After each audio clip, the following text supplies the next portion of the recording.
A lot of people are curious about, how it is that you are able to communicate and on what basis you're able to communicate with your brother, and how people can know when messages are coming from Imran Khan, whether those are actually coming from him. First of all, when was the last time that you were able to see him? Um, when did we see him? Yesterday. We Okay. were there in jail court yesterday.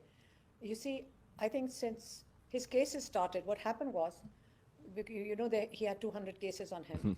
since 2.5 years. So they started the trial in the jail, Mhm. So they have a community center in the jail, so they set it up like a courtroom. So the various judges, and there were several judges who would come one after the other to convict him by January this year.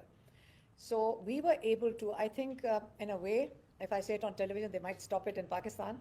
But in a way, it was a great blessing because he's in isolation, like not like other prisoners in Adiala jail, because their cells open up for 12 hours in a day, and they're all in courtyards and they're outside Mhm. and they have communication with other people.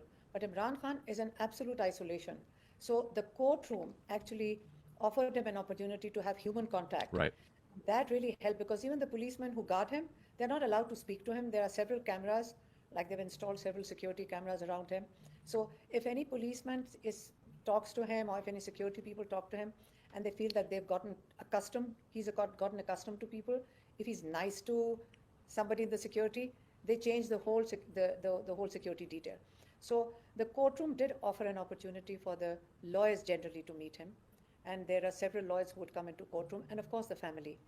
So when I say what is accurate when it comes out, we only bring out the messages that he gives to us. If he tells, and it's like three or four of us or five of us standing there, we try to remember, Mhm. all of us try to remember what he's saying. And then when we come out, so if I've forgotten something, they all sort of, we remember parts of it and try to Mhm. be as accurate as possible. So he's fine. Like day Mhm. before yesterday, he was, no, 2 days ago, he was in a court which was like a ninth May trial for that terrorism court trial. Right. So there were about 80 people who were in the courtroom who were like other sort of people who were also on trial, and there were 30, 40 lawyers.